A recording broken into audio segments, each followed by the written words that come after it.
दोस्तों, इस वीडियो को लाइक करें, हमारे चैनल को सब्सक्राइब करें, इस घंटी के आइकन को दबाएं और सेलेक्ट करें हमारी सभी वीडियो सबसे पहले देखने के लिए। आदरणीय श्रोतामित्र, कार्यक्रम संचालक मैथिली स्टार एंटरटेनमेंट के साथ में हम अनिल शाह अहाँ सबके ई भीतरी हृदय से स्वागत अछि कि ई मैथिली कार्यक्रम सुन के साथ दै छी। ई मैथिली कार्यक्रम एगो जनचेतना के लेल आ प्रेम में घट रहल घटना कम करबाक लेल मात्रे बनावल जाइए। प्रेमक घटना एगो एहन घटना छै कि ई घटना में लाखों आदमी अपन जिंदगी खराब कर चुकल अछि आ लाखों आदमी खराब भ रहल छै। प्रेम मानव के एहन अंधा बना दैए कि आँख रहैए लेकिन ओहि आँख से अपन जिंदगी नहीं देख कर बस किनको पावे के सपना देखते रहैए। उनका एगो अनजान व्यक्ति से एहन प्रेम भ जाइए कि उनका सिवा दोसर के देखेला नहीं चाहिए। अपन सुंदर संजीवन बस उनके नाम कर दिए। नींद न आवे, चैन न आवे, ओकर याद सतावे, विधना के अनलिखल दूरी दर दर दर भटकावे। नींद न आवे, चैन न आवे, ओकर याद सतावे, विधना के अनलिखल दूरी दर दर दर भटकावे। चांद सा सुंदर मूरत ओकर नजर से दूर न जाइया, ओकर दूरी साल न जाइया, मर जाए बुझाइया। ई दूरी, ई दूरी, ई दूरी के हम दूरी हो, ई दूरी। आजू के पद पठाक साथ देने छै राम खरगा यादव जी, जिनकर घर कल्याणपुर नगर पालिका 5 चिकना में छै।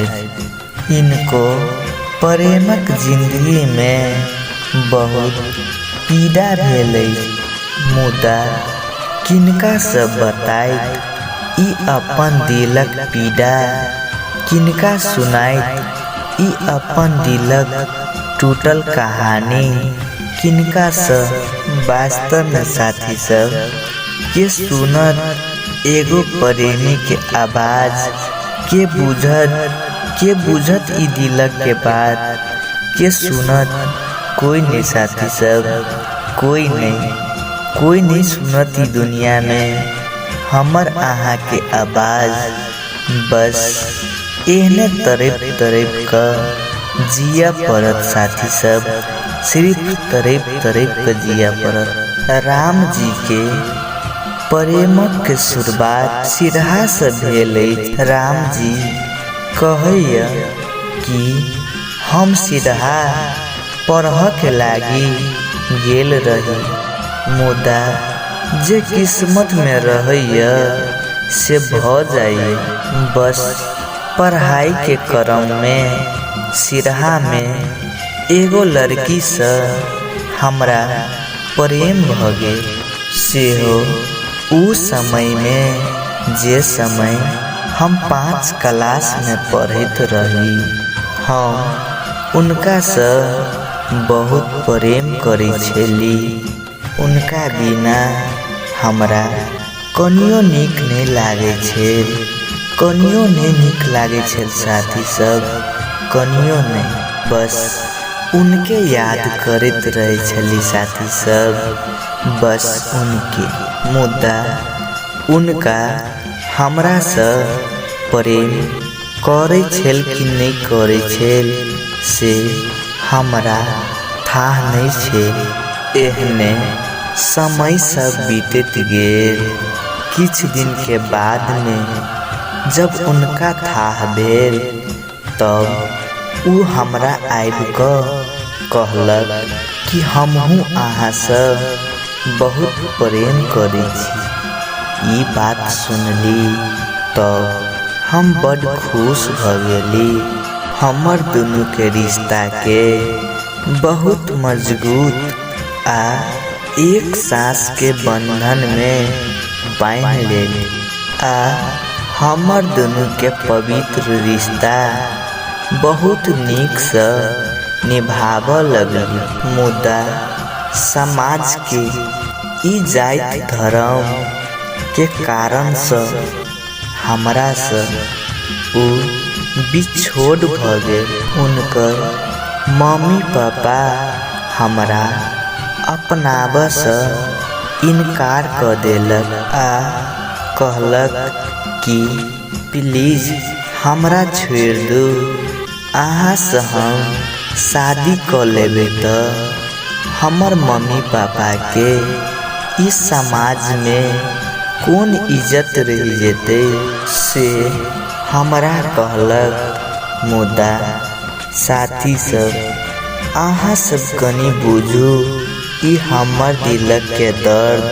जब उनका अपन मम्मी पापा के पसंद के लड़का से शादी करे के रहे तो हमरा झूठों के सपना किया देखौलक कि अपन मम्मी पापा के खातिर हमरा वीरान बना देलक। साथी सब नैनों में हो जरा याद रखना, अगर काम पड़े तो याद करना। मुझे तो आदत हो गई है आपकी याद करने की, अगर हिचकी आती है तो माफ कर। पगली गे तोरा शादी के दिन खूब कनली गे। पगली गे तोरा शादी के दिन खूब कनली गे। जब जब तोहर याद सताबो पागल जेना भेल गे।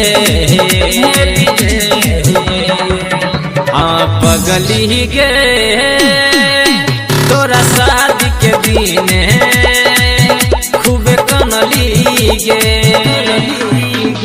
पगली गे तोरा शादी के दिन खूब कनली गे। जब जब तोहर याद सताबो पागल जेना भेल गे। हाँ पगली गे तोरा शादी के दिन खूब कनली गे।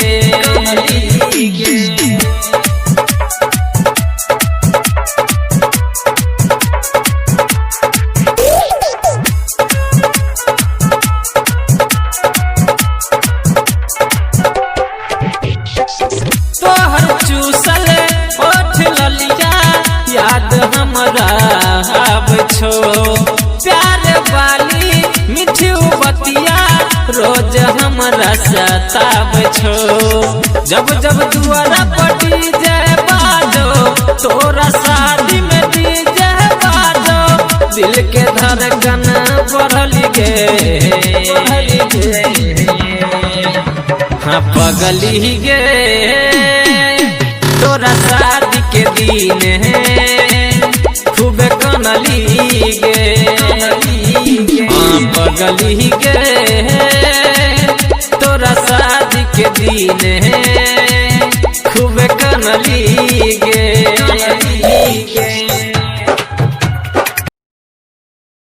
नमस्कार दोस्तों, इस वीडियो को लाइक करें, हमारे चैनल को सब्सक्राइब करें, इस घंटी के आइकन को दबाएं और सेलेक्ट करें हमारी सभी वीडियो।